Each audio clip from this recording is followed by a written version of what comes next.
You're listening to the Wealthy Future Lawyer Squad podcast. I'm your host, Lauren Klein. I've created a signature coaching program for law students to show you how to build confidence, design your dream life, create wealth, and thrive in law school and beyond. I am here to show you how to work on both your money and your mind so you too can become a wealthy future lawyer.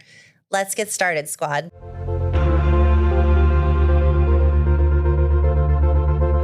Welcome back to the Wealthy Future Lawyer Squad podcast. I am so excited to be sitting here today with my friend, my financial advisor, a triple threat. We're going to tell you what that means.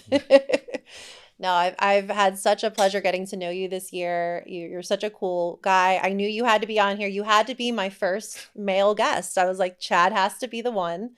So you're the first one on this podcast. I'm not honored. A woman. I'm honored. I'm honored to have you on here. I think you're going to be really inspiring to all the law students out there listening. You have a really cool story. You have a cool path. I'm very fascinated by it. I think the way that you've kind of crafted your career is genius. So I'm really excited to hear more about you. So tell us about yourself. Tell us about your firm, all the things. So I'll kind of give you the backstory since you feel it's, very unique. I didn't start out thinking I was going to be a financial advisor. I went to the University of Florida, and I knew I was going to be in business, and the best business degree you can get typically is an accounting degree. So I did a bachelor's and master's program there, and I was going to go right to law school. Went as far as paying my seat deposit to FSU, and then my mom got sick. And family is super important to me. And you said, you know what? I have these degrees. Let me sit for the CPA exam and go into practice. Yeah. And what I found was I absolutely loved strategy and concepts. But I'm sure after knowing me for almost a year now, you probably can tell that sitting behind a desk is the furthest thing that would ever suit my personality. Yeah, you do not have a typical CPA personality. No. And that was the response I used to get when I would be out. People like, you're a CPA? And, it was coming around like 2009, 2010. I was 28. I was single, no kids, really no responsibility. And I said, well, if I don't go to law school now, I'm never going to do it. Right. So I applied to Florida International University down in Miami, or Kendall, depending on how well you know Miami, and really fell in love again with concepts and strategy. But towards the end of my 1L year, I quickly came to the realization that everyone I was in law school with, for the most part, did not know anything about how to handle their money, what to do with it. They were taking out way too much student loans, didn't know about taxes. And you take that combined with the fact that many times, unless you own your own firm, you're kind of still that person behind the desk, not really interacting with the client on the legal side. And I said, you know what? I'm going to become an attorney. But I decided then at the end of 1L year that I was going to take as many business law and tax law and anything financial related I could to start a financial planning practice, which I did in 2013, pretty much right after passing the bar. Wow. That's amazing. Yeah, thanks. That's really cool. It's funny when someone told me I should take a tax class, I was like, heck no, I don't want to take it. So that was really smart that you did that. I ended up taking one, obviously, and went down that road. But that was smart that you kind of planned that out ahead of time. And it's so interesting. Not for nothing, it made law school a little bit easier because I did have the CPA background. You had the background, yeah. So I'm sure there was a lot of things that were being repeated, or at least you had the background that helped out. That's really cool. And that's interesting that you knew so early on, 1L year, that you kind of had a plan. So I feel like most law students 1L year, they think they might have a plan, but they think maybe I want to litigate, or they've watched Suits or something. And so they think that's, that's what they want to do. That was the other thing, going through different internships, because I still wanted to, give myself the full chance of being, is practicing an attorney what I want to do. And for those that are listening that have started to do internships or practice in the real world, the practice of law couldn't be further from what is shown on TV. Yes. And, you couple all of that with everything else I was kind of feeling and having the realization of, I realized there was a really big opportunity to make an impact immediately. And so pretty much out of law school. A lot of my peers that I graduated with became clients early Oh, on, wow. I because wish I would have known you when I graduated law school. I could have used the help.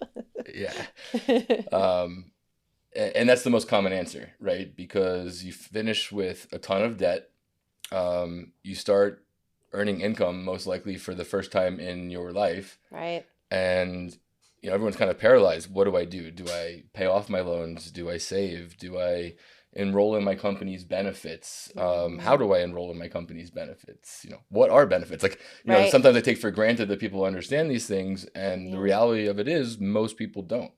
Yeah. And so a big part of what I do as a financial planner is first and foremost educate. I think everyone should have the information they need to be empowered really to make strong and smart financial decisions, but from a point of being educated and not necessarily from what you read or what you see on TV. And I know I'm sure we're going to get to, different books and things that I would recommend or not recommend. But every individual is different, Yeah. and it's important to really hone in on that and, um, you know, and educate. Yeah. I think you all can see why I asked Chad to be on the podcast because it ties in so nicely with what we're always talking about on here, which is, money is not overly complicated, but if you don't pay attention to it, and a lot of times that means having someone who is experienced who can kind of sit you down and kind of force you to look at everything and make a plan. If you don't have that, you're kind of just going through the whole process blind. And one of my biggest things, and something that I've seen over the years working with so many high earning partners at these big firms, a lot of them, I don't think either they don't have an advisor or they don't take any risks, or I don't know what the deal is, but so many of them just feel like they don't have money and they feel like they don't have options and freedom. Sure. And for me personally, that is like one of my biggest values. And I'm sure a lot of law students right now are just thinking, I just want to get a good job. I just want to do okay.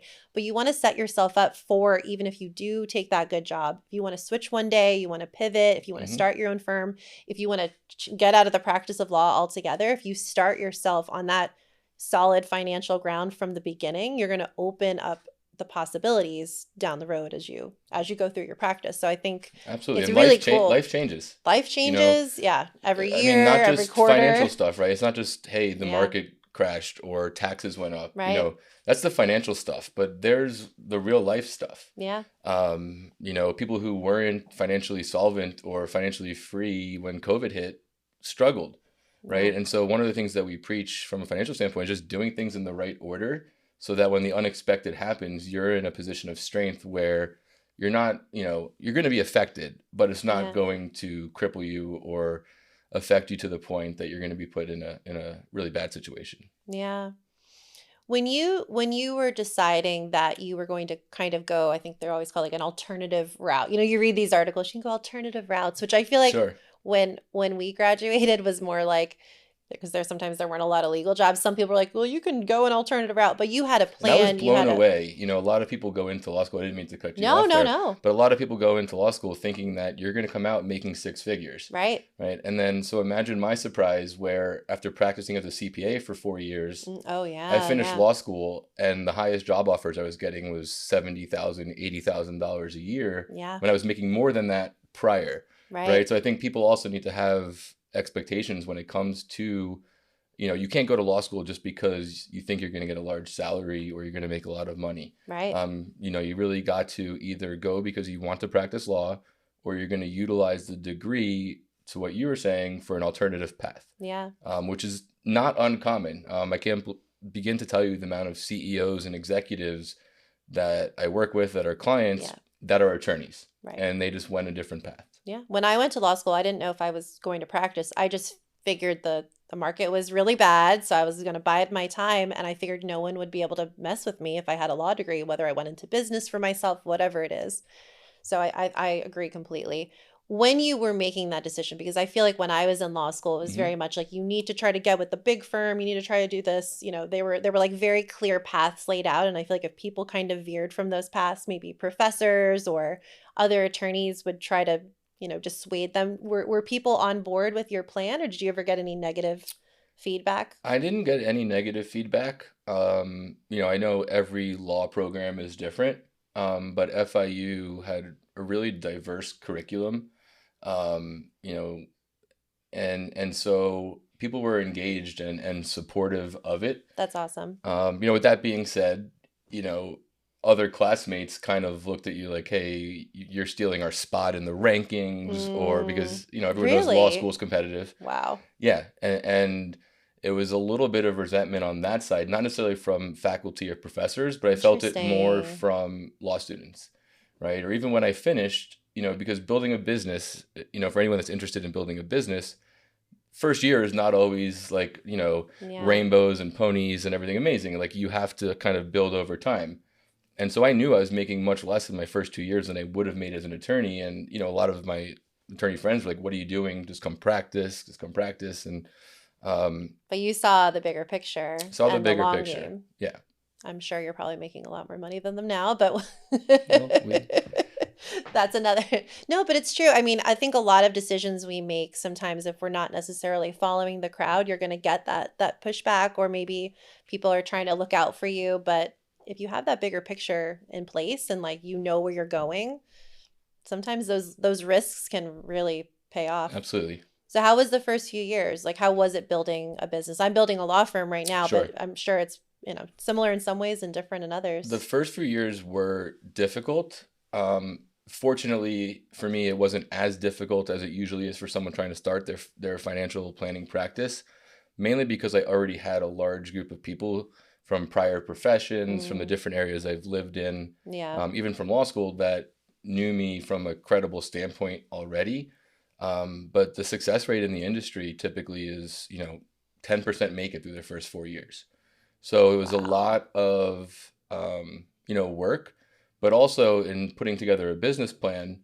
Um, and it kind of ties into this podcast is I started working with grad students, going into other law schools, teaching their 3L students on what Mm, to do with their money, going into medical residencies and dental residencies, because those people, while not high earners yet, there were still needs that they had, right? right. How do you manage your student loans? Is probably the most basic question I get asked, right? But nonetheless, there still were needs to be addressed, and so I did a lot around those markets. And now, 10 years later, they're all very high income earners, business Yeah. owners, and so it's about I think in any business you can find your path. It's just about thinking big picture and not Yeah. focusing on the day to day. And that comes with wealth in general. People just are constantly looking for you know, what's your account value or what's your net worth. But all of that's meaningless if it's not doing for you what you want it to do for you. So true. Money's definitely not happiness. I can tell you that. Yeah. No, it's so true. For those who are listening, and obviously we're not going to give financial advice, but for those who are listening with law school debt, like what's like the main thing that you usually recommend to people Yeah. as they're trying to plan out what they want to do? So first and foremost is, you know, attacking your law school debt is about finding balance, because there's people that get out and they want to right away, hammer home their debt, be done in 10 years, Mm-hmm. right? And that may be good and great and this is why I say every situation is different. If you're independently wealthy, you have family money, or something like that, that may Yeah. be a good strategy. Yeah. But if you're not, right, there's still other things you have to do. You have to build up emergency funds for yourself, because if not, the first flat tire you get, now you're going into credit card debt, Right. right? And so building up emergency funds, building up savings for other things you want to do, right? If it's buying a house, which I know is kind of crazy for some people in this market right now. I know. But with that being said, I always had that goal as well. So for me, it was about finding balance between repaying the debt, but also not neglecting all of the other factors that come in to wealth. Yeah. Compounding of money is probably the greatest thing from a planning tool someone can have. And the earlier you start saving, the better off you'll be. And with student debt, you can change your payment plans at any point in time, Yeah. right? And so you can start where most people start, on some sort of income-based repayment plan, which works out great typically for people finishing school, because your payment is zero since you earn no income Right. the year Right. before. But Yeah. really about seeing what's right for you. If someone's going to work in a public institution, well, they'll qualify potentially for the public, loan forgiveness program. Mm-hmm. Um, And so it's really about each year deciding what the right repayment program is for you. Yeah. I can tell you personally what I did is after year 5, I switched off of income based and refinanced. The Mm, reason why is income based, and as your income grows, eventually it becomes more than what a regular repayment would be. yeah. But to that point, it allowed me to buy a home and to build up savings and to, make sure all of the risks that could happen today were addressed, because if those happen, you're not paying back your student loans anyway. Right.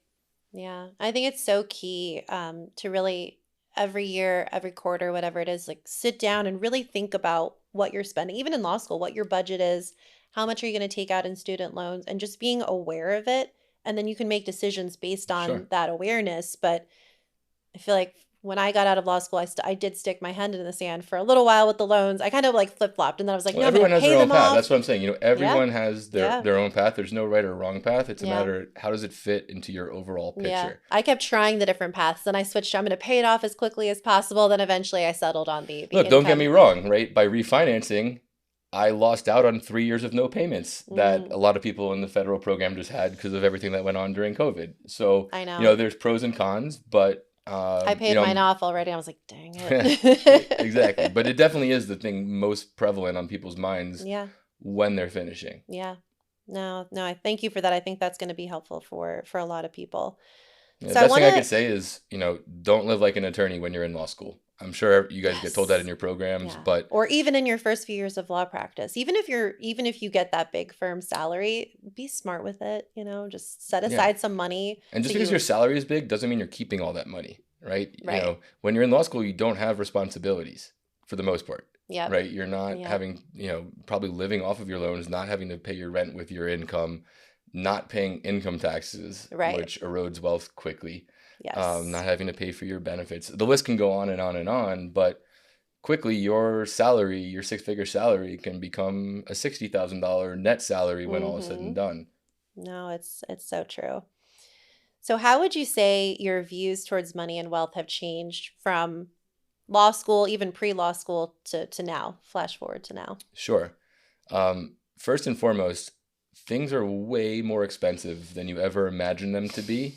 I think back to when I was a kid and what I used to think $1 million home would look like is, I I would think it know. would be 10 bedrooms on the intercoastal, and now you're getting, a 4 bedroom in Davie. Yep. Not that It's there's anything wild. wrong with it. They're beautiful homes, It's but wild. just the vision of what things cost and what true wealth is, Mm-hmm. um, matters. Another shift, kind of ties in with what I was saying earlier, is that it's not how much you make, it's how much you keep, Yeah. right? And in South Florida in particular, a lot of people have the keeping up with the Joneses syndrome, and people are on debt maxed out as possible with driving in BMWs and Mercedes. Yep.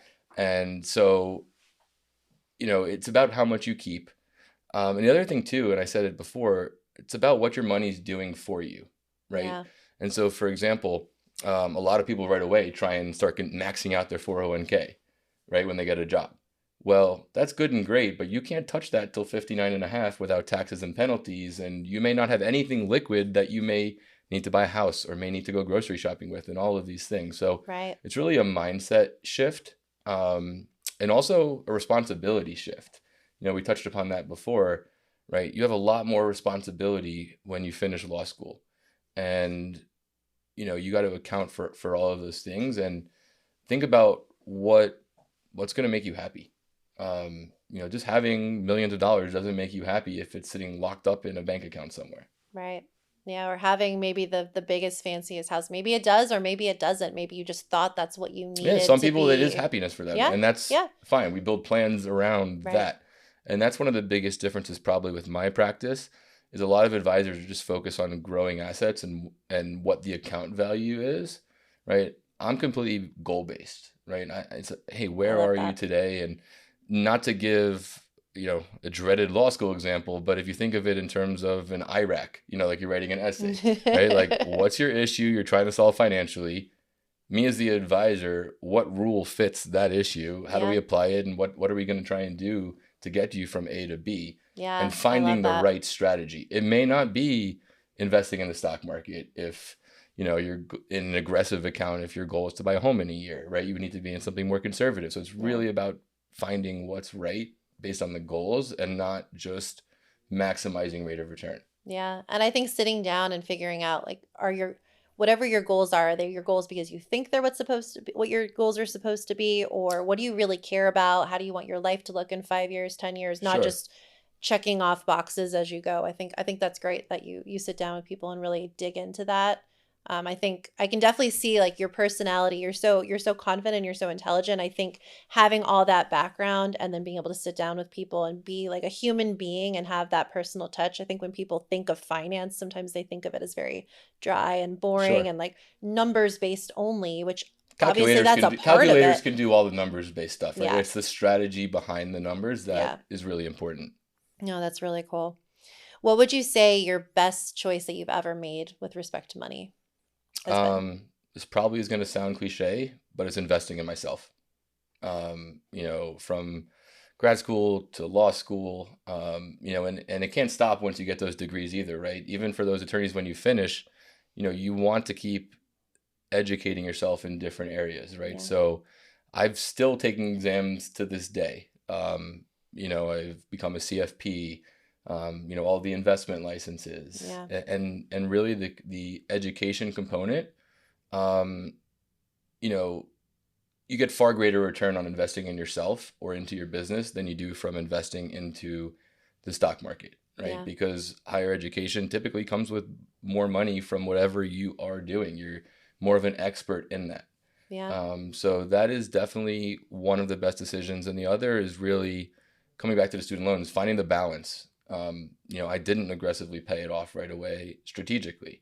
Now they're almost paid off, right? But I'm 10 years out of law school, which is the normal repayment plan anyway. And so I still Right. got it done as if I had aggressively paid it off the Yeah. entire time. Yeah. You just did it in a way that worked for you and for your goals. Yeah. I think that's great. What would you say the worst decision you've ever made with respect to So this money? is something that I urge everyone to think about when they start like accumulating wealth and making money. Um, with more money comes more people coming out of the woodworks wanting help from you for different Mm, things, right? Hey, can you lend me money for this or for that? yeah. And it gets really tough sometimes, especially with family members. And I'm not going to go down the rabbit hole of the specific example, right? But we can say that there's money that I've lent to people that I trusted that I have not seen Mm, in many, many years. wow. And so, be protective of your wealth, and don't get caught up also in the craze. When all the meme stocks like GameStop or the cryptos were going crazy, that was all Yeah. based on what other peoples were speculating and just driving things up. And you Yeah. can't get caught in that. You have to have strong principles and foundations. And same way people have a gym coach, it's like they need a financial coach to hold you accountable and make sure you're staying on the path that you want to be on and not getting caught in the craze. Because don't get me wrong, a lot of people made a lot of money during that time, but they also didn't know when to get out. Right. And then Right. they tried to keep digging themselves out of the hole, putting more money in, thinking, hey, it's Right. going to come back, it's going to come back.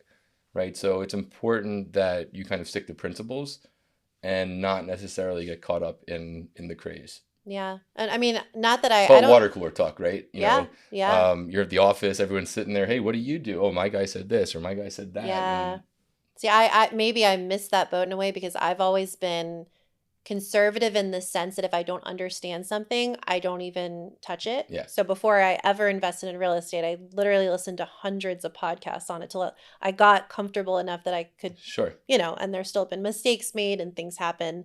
But I think that's really a great way to put it, a coach, because I'm at that phase now in my career. That's why I want to work with you because I'm like, okay, I only know so And you much did a and great job so far. thank you. Thank you. We got ourselves so far, but I'm like, now is the time when I need the coach. And I probably honestly needed it a few years back, but it's a hard thing to sit down and do and Sure. just focus on it and set the time aside, but it's so so important. Yeah. It really is. And kind of to elaborate a little bit on what you said, it's really important to think about who you're getting, even reading or listening to advice from, Yeah. right? Because every person's situation is different.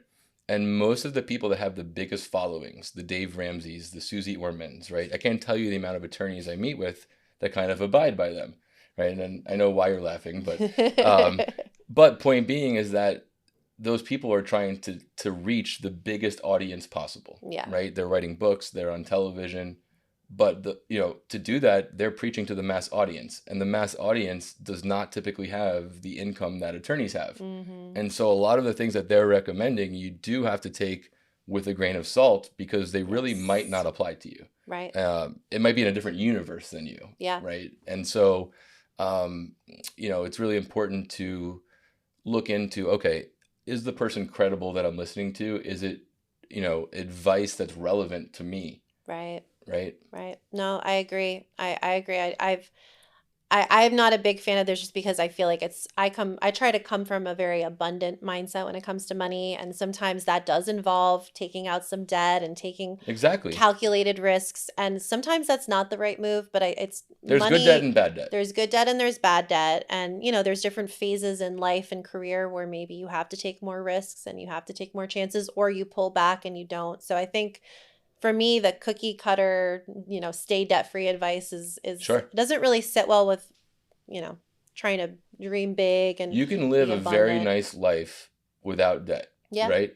But at the same time, you may not get to the next level of wealth, right, right? Because if you want to buy that investment property, the second property, how might you do that if you don't have capital? Well, right. you would tap the equity in your current house or Yeah, different things like that. And I don't, this is obviously just very generally speaking, but it's a way to grow wealth in a strategic way. yeah. Even going to law school, I know a lot of listeners that one of their biggest questions going back to law school debt is what do I do? How do I deal with it? And I think they've turned it into this like big, ugly, scary monster in the corner. And it's like you have now, obviously, costs of law school have risen. Like that's a whole Sure. other conversation. But in general, you've made an investment in yourself, and no one can ever take Yeah. that away The from easiest you. way to think about your debt from law school is not necessarily about the balance, but what the monthly payment is, right? The Mm-hmm. balance is going to be there. Yeah. If the monthly payment fits within your budget, Yeah. why Yeah. aggressively pay it off if you can be diverting those funds to things that will grow wealth for you and you could still pay off the Right. debt whenever you want? Right. And the education you've gained, the experience, the earning potential, there's